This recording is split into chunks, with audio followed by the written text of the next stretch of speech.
بسم الله الرحمن الرحيم. كافها يا عين صاد.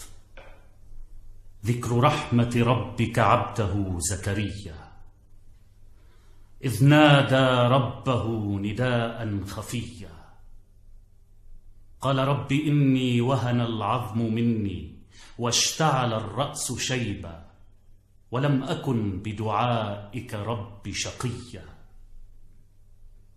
وإني خفت الموالي من ورائي وكانت امرأتي عاقرا فهب لي من لدنك وليا يرثني ويرث من آل يعقوب واجعله رب رضيا.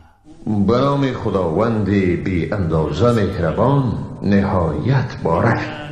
کاف ها یا عین صاد. این ذکر است از رحمت پروردگارت به بنده‌اش زکریا هنگامی که پروردگارش را به آهستگی دعا کرد و گفت ای پروردگار من، بیگمان استخوانم ضعیف شده و پیری بر موهای سر من شعله‌ور شده است و من از اجابت نیایش به درگاه تو هرگز محروم ساخته نشدم و من از وابستگانی که از عقب من میمانند بیمناکم و زنم نازای است.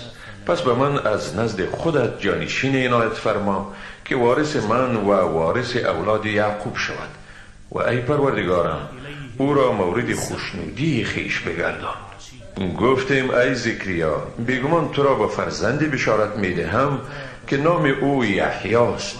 پیش از این برای او هم نامی قرار ندادی.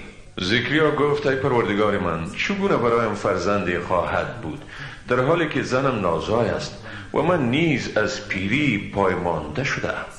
گفت این چنین است، پروردگارت گفت این کار بر من آسان است، پیشتر از این تو را آفریدم که چیزی نبودی.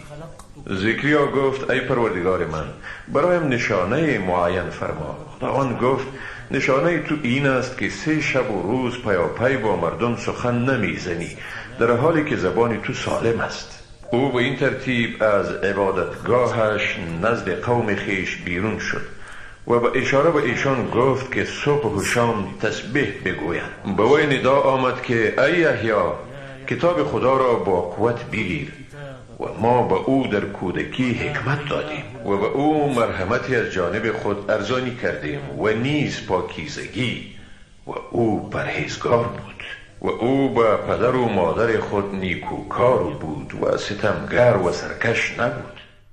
و سلام علیه یوم ولد و یوم. سلام بر او در روزی که تولد شد، روزی که می میرد و روزی که باز زنده برانگیخته می شود. حقا کی چون این سخنها به عیسی مسیح نیز از آن سرچشمه فرستاده شده بود. بیروید، نه به خدا که شما را تسلیم آنها نمی کنم. چقدر می خواهید اینجا بمانید؟ بسم الله الرحمن الرحیم. کافها یا عین صاد. ذکر رحمت ربک عبده زکریا إذ نادى ربه نداء خفيا قال رب إني وهن العظم مني واشتعل الرأس